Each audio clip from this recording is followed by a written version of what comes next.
Bonjour, tu vas voir avec moi la digestion au niveau de l'estomac. Mais avant de continuer, je t'invite à voir la première et la deuxième partie de la digestion au niveau de la bouche. Après la mastication al-madr, notre bol alimentaire, al-luqma al-ghidaiya, va continuer son chemin vers l'estomac en quelques secondes grâce aux contractions taqallusat, la paroi interne al-jidar dakhili de l'œsophage, ay al-mari'.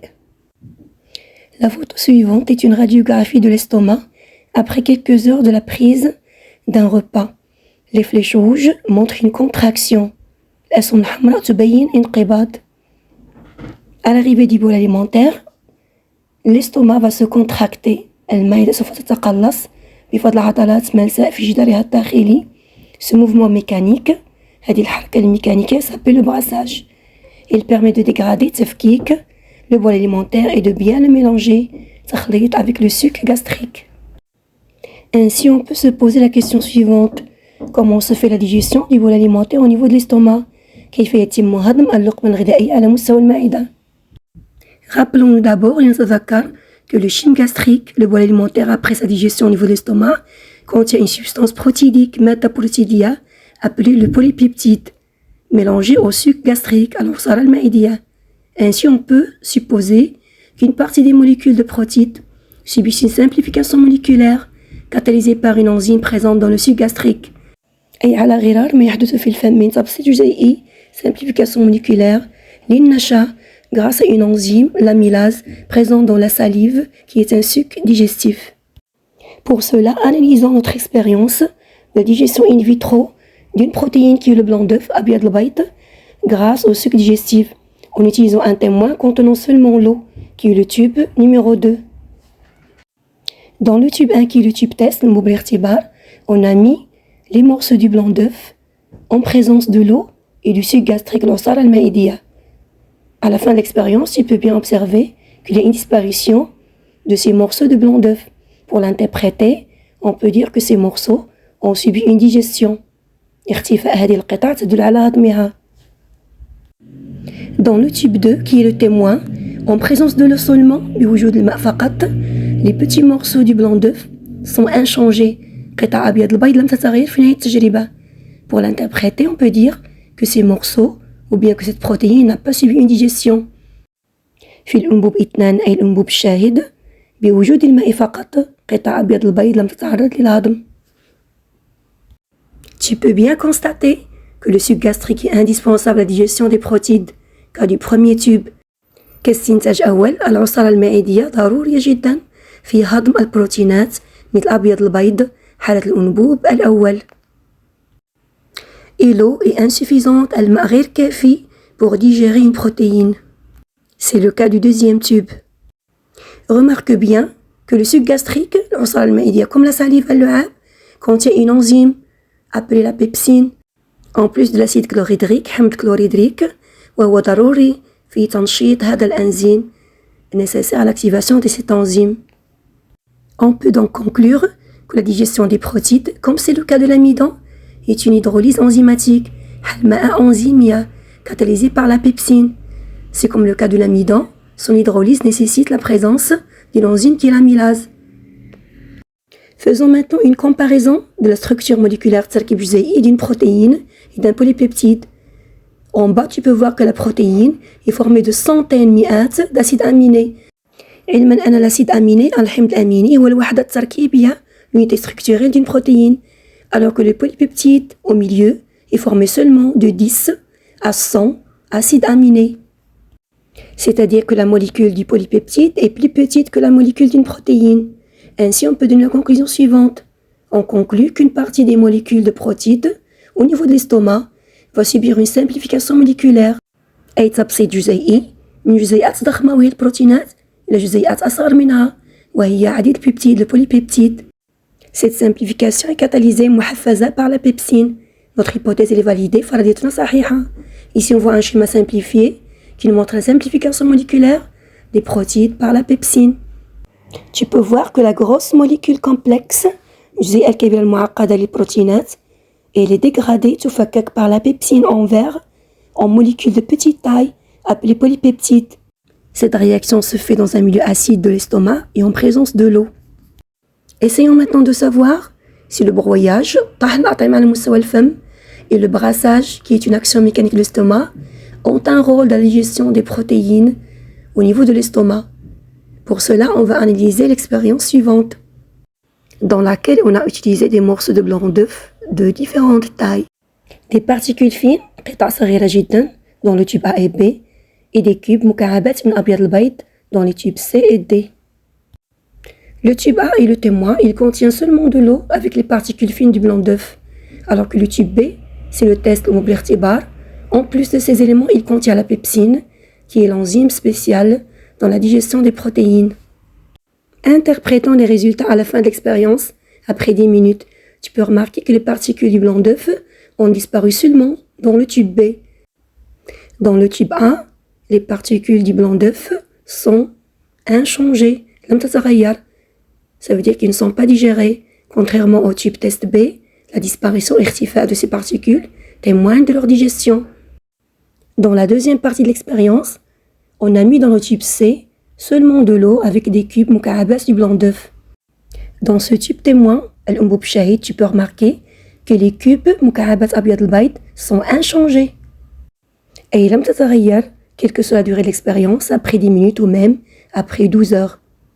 Pour l'interpréter, on peut dire que dans le tube témoin, le tube C, les petits cubes de blanc d'œuf ne sont pas digérés. Quelle que soit la durée,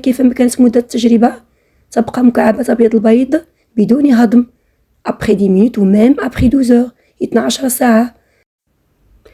Dans le tube D, le tube test, on a mis en plus de l'eau et des cubes du blanc d'œuf, on a mis de la pepsine. Tu peux remarquer que ces cubes restent inchangés après 10 minutes, alors qu'ils ont disparu après 12 heures. Comme interprétation, on peut dire que dans le tube test D, les petits cubes de blanc d'œuf ne sont pas digérés après 10 minutes, comme c'est le cas de la première expérience, lorsqu'on a utilisé des petites particules fines. Mais seulement, 12 heures de l'expérience, la disparition des petits cubes témoigne de leur digestion. Pour expliquer ces résultats, on peut dire que les particules fines, facilitent l'action enzymatique. Par conséquent, la digestion est rapide. بالتالي يكون هضمها سريع. حالة التجربة الأولى تم هضم les particules après 10 minutes. Contrairement aux petits cubes, relativement de grande taille, qui entravent, rend difficile تصعب عمل الأنزيم فتصبح عملية الهضم بطيئة. حالة الأنبوب D. On peut donc déduire que le broyage تحت الأطعمة على مستوى الفم au cours de la mastication المضغ يحول الأطعمة إلى جزيئات صغيرة قبل وصولها للمعدة مما يسهل عمل الأنزيم ce qui facilite l'action enzymatique du suc gastrique العصارة المعدية على هذا المستوى أي المعدة. Donc on doit apprendre à bien mastiquer nos aliments. يجب أن نتعلم أن نمضغ جيدا أطعمتنا. Ceci va faciliter le travail de l'estomac et nous éviter des troubles de la digestion, voire même des problèmes de la nutrition. هذه العادة ستجنبنا اضطرابات هضمية وحتى بعض المشاكل في التغذية. L'action de broyage عملية الطحن على مستوى الفم elle est complétée par le mouvement de brassage gastrique عملية الخلط المائدي qui permet de presser عصر et de bien mélanger le bol alimentaire اللقمة الغذائية avec le suc gastrique. Une fois bien réduit et mélangé au suc, le contenu de l'estomac forme une sorte de bouillie ما يشبه الحساء appelé le chim الكيموس المعدي. Tu dois savoir que c'est le biologiste italien Lazzaro Spallanzani qui, au XVIIIe siècle, القرن الثامن عشر, supposait que les aliments يقترحون الأغذية subissent aussi une action chimique. Il a réalisé sa fameuse expérience en utilisant du suc gastrique العصارة المائدية. Il remarqua que les morceaux de viande disparaissent dans le tube qui contenait le suc gastrique. Faisons maintenant un petit bilan de la digestion au niveau de l'estomac. La digestion au niveau de l'estomac se fait par une action mécanique et aussi chimique. L'action mécanique, التأثير الميكانيكي على مستوى المعدة, c'est le brassage. Et الخلط الميكانيكي, il a pour résultat la dégradation تفكيك et le mélange تخليط du bol alimentaire اللقمة الغذائية avec le suc gastrique العصارة المائدية, alors que l'action chimique, c'est la simplification moléculaire des protides par la pepsine. تبسيط جزيئي لجزيئات البروتين لجزيئات صغيرة تسمى هذه البيبتيد les polypeptides عن طريق enzyme la pepsine. Le résultat final est la formation du chyme gastrique. Passons maintenant à la digestion au niveau de l'intestin grêle, المعدة الدقيق. Observez bien que le brassage gastrique permet la progression du chyme gastrique vers le duodénum. أي أن تقلص المعدة يدفع بالكيموس المعدي نحو الاثنى عشري le duodénum. Le duodénum, c'est la première partie, الجزء العلوي والأول من المعدة الدقيق en contact avec l'estomac في اتصال مع المعدة. Ici on voit une image endoscopique صورة بالتنظر الباطني qui nous montre la paroi interne الجدار الداخلي للاثنى عشري, ce qu'on appelle le duodénum. En plus de sa relation avec l'estomac, le duodénum est en relation avec d'autres organes de l'appareil digestif comme la vésicule biliaire المرارة qui emmagasine تخزن la bile المادة الصفراء مفرزة من طرف الكبد et le pancréas. Par des canaux, قنوات comme le cholédoque provient la bile et le canal pancréatique provient le suc pancréatique. Ces substances sont déversées تفرز هذه العصارات والمواد au niveau du duodénum وتضاف إليها العصارة المعوية le suc intestinal sécrété مفرزة par la paroi interne الجدار الداخلي de l'intestin grêle. Ces sucs digestifs contiennent des enzymes, comme c'est le cas de la salive al-lu'ab, ou al-usar al-ma'idé, le suc gastrique, qui vont favoriser l'apparition de nouvelles petites molécules, comme les acides aminés, acides gras, glycérol, dans le tableau qu'on a déjà vu. Ce deuxième tableau nous montre tous les sucs digestifs, les enzymes qu'ils contiennent, les molécules digérées et les produits de digestion. Tu peux arrêter la vidéo et lire ou bien écrire le tableau. En général, chaque enzyme digère toujours la même molécule. كل enzyme مسؤول عن جزيئة معينة. Je l'ai schématisé avec les mêmes couleurs et donc toujours le même produit. Par exemple l'amylase, que ce soit dans la salive ou le suc pancréatique, elle digère toujours l'amidon et donc toujours du maltose. Et qu'au niveau de l'intestin grêle, grâce au suc pancréatique intestinal, il y aura une digestion totale des protides, des glucides et la digestion des lipides. Tu peux remarquer que la bile ne figure pas dans le tableau précédent. Car la bile أي مادة صفراء ne contient pas d'enzymes digestives لا تحتوي على أنزيمات هضمية mais elle a un rôle très important dans la digestion des lipides. Ce rôle consiste à émissionner استحلاب الدهون dans l'intestin grêle, facilitant ainsi leur digestion par les enzymes du pancréas. فهي تسهل عمل أنزيم الليباز المسؤول عن هضم الدهون. Analysons la manipulation أي المناولة التالية. Avant l'émission أي قبل الاستحلاب, l'huile, الزيت forme une grosse goutte lipidique insoluble dans l'eau أي غير قابل للذوبان في الماء. Mais après l'émulsion à la bile, la grosse goutte de lipides se sépare en petites gouttelettes, ce qui facilite le travail de l'enzyme de la lipase comme le montre le schéma suivant.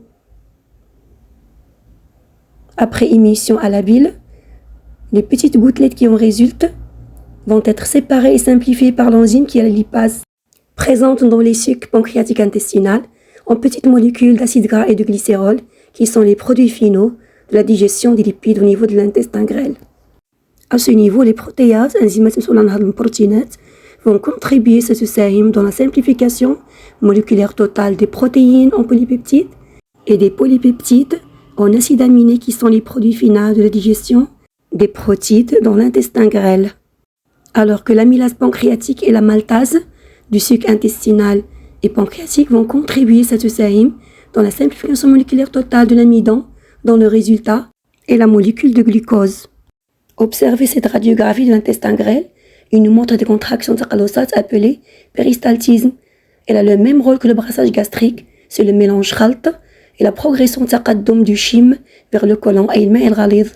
Faisons maintenant un petit bilan de la digestion au niveau de l'intestin grêle. La digestion de l'intestin grêle, comme c'est le cas de la bouche et l'estomac, est une action mécanique et aussi chimique. L'action mécanique, c'est le brassage. L'action chimique, c'est la simplification moléculaire.